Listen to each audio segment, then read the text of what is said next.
हमारे साथ जुड़े रहने के लिए हमारे YouTube चैनल को सब्सक्राइब करें। नमस्कार, नैतिक न्यूज में आप सभी का स्वागत है। मैं हूं आपके साथ सपना दुबे।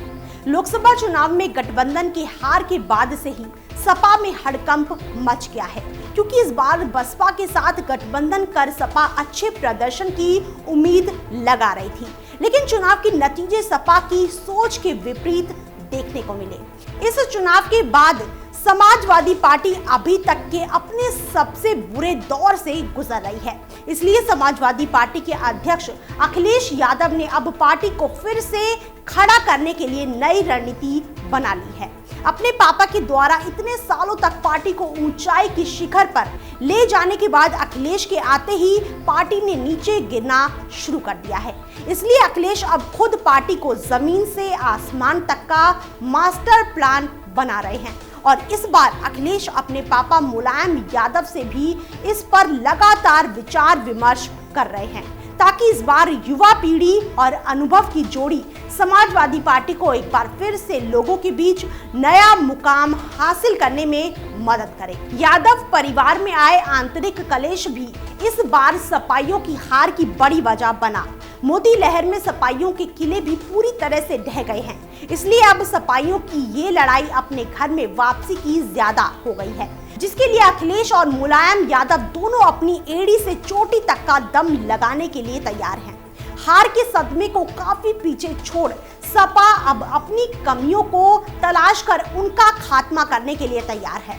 एक वक्त था जब समाजवादी पार्टी यूपी की सबसे बड़ी पार्टी कही जाती थी, लेकिन इस बार अब सपा का राजपाट मानो यूपी से उठ चुका है, क्योंकि यूपी की जनता भी मोदी लहर में बह रही है। इसलिए अपनी जमीन को बचाने के लिए अखिलेश ने अब जमीन पर उतरने का फैसला कर लिया है। जी हाँ, समाजवादी पार्टी के अध्यक्ष और यूपी के पूर्व सीएम अखिलेश यादव ने अपनी मिट्टी को फिर से पाने के लिए मिट्टी में उतरने का फैसला किया है। वो कहते हैं ना, मिट्टी पर राज करने के लिए पहले मिट्टी में उतरना पड़ता है। इसीलिए अपने पापा मुलायम सिंह के साथ अखिलेश ने अब यूपी की मिट्टी में किसानों के बीच रहकर अपनी जड़ जमाने का मास्टर प्लान तैयार किया है। अखिलेश ने तय किया है कि वो पार्टी और कार्यकर्ताओं का हौसला बनाए रखने के लिए जिले जिले जाएंगे। अपने इस नए सफर का आगमन अखिलेश 3 जून से करने वाले हैं। जून की गर्मी में तपकर अखिलेश सोना बनने की कोशिश कर रहे हैं, जो अपने परिवार की पार्टी को वो ऊंचाई दे पाए जो आज तक उनके पापा और चाचा ने दी। सबसे पहले अपने इस सफर की शुरुआत अखिलेश अपने संसदीय सीट आजमगढ़ से करने वाले हैं। इसी के साथ वो आजमगढ़ की जनता को इस चुनाव में उन पर भरोसा जताने के लिए शुक्रिया भी कहेंगे, क्योंकि आजमगढ़ और मैनपुरी 2 सीटों पर ही यादव परिवार इस बार जीत दर्ज करा पाए। वैसे तो इस बार चुनाव में समाजवादी पार्टी को 5 सीटों पर जीत मिली है, लेकिन यादव परिवार में से 2 ही सदस्य अपनी सीट बचाने में कामयाब हो पाए।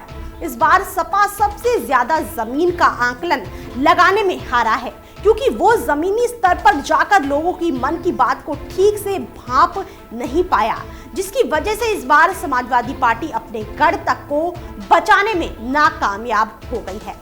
अखिलेश की पत्नी डिंपल यादव अपनी ही सीट से इस बार हार गई हैं, जिस सीट पर बरसों से वो जीतती आ रही थी। मुलायम सिंह के भतीजे धर्मेंद्र यादव और राम गोपाल यादव के बेटे अक्षय यादव को भी हार का सामना करना पड़ा। इसलिए अखिलेश ने करीबियों को छोड़ खुद मैदान में उतरने का फैसला किया है, ताकि वो खुद लोगों के पास जाकर उनकी परेशानियां सुने और उन्हें सुलझाएं, ताकि यूपी की जनता के बीच वो उनका भरोसा जीत सके। आजमगढ़ के बाद अखिलेश का ये कारवा गाजीपुर जाएगा। वहां जाकर वो विजय यादव को सांत्वना देंगे। इसी के साथ अखिलेश यादव परिवार में आई कड़वाहट के बाद नीचे के खेमों में हुए बंटवारों पर भी सपा दफ्तर जाकर बैठक करेंगे, क्योंकि चाचा शिवपाल की पार्टी छोड़ जाने के बाद उनके समर्थकों का विश्वास पार्टी से उठ चुका था, जिसकी वजह से पार्टी में एक खाई बन गई, जिसे आज तक कभी भरने की कोशिश ही नहीं की गई। लेकिन इस बार अखिलेश उस खाई को भरने की कोशिश करने वाले हैं। अखिलेश फुल ऑन मूड में है, इसलिए इसका पता तो शुक्रवार को जारी अखिलेश के एक बयान ने साफ कर दिया है, जिसमें अखिलेश ने यूपी सरकार के कार्यकाल में अपराध की संख्या में बढ़ोतरी होने के आरोप लगाए। अखिलेश ने साफ कहा है कि योगी सरकार में गुंडागर्दी और नशे के व्यापार में बढ़ोतरी हुई है। इसी के साथ नशे की लत के चक्कर में होने वाली मौतों में भी इजाफा हुआ है। शराब की कारोबारी खुलेआम अपना काम कर रहे हैं, वहीं शराब माफिया सरकार कठपुतली बनी बैठी है। कानून राज का यूपी में पूरी तरह खात्मा हो चुका है और गुंडाराज जन्म ले चुका है, जो दिन प्रतिदिन बढ़ता ही जा रहा है। अखिलेश के मोदी और योगी सरकार पर ऐसा इल्जाम लगाने से ही पता चलता है कि अखिलेश अपनी हार के सदमे से बाहर आ चुके हैं और एक बार फिर मोदी सरकार के खिलाफ अपना मोर्चा खोल चुके हैं। वो भी इस बार बड़ी तैयारी के साथ अखिलेश ने यूपी की जमीन पर कदम रखा है। अब देखना यह होगा कि अखिलेश के आरोपों का मोदी और योगी सरकार क्या जवाब देती है। फिलहाल के लिए बाकी ऐसी और लेटेस्ट खबरों के लिए देखते रहिए हमारे चैनल नेड्रिक न्यूज को। साथ ही आप वीडियो को लाइक और शेयर करने के साथ साथ चैनल को सब्सक्राइब करना ना भूलें।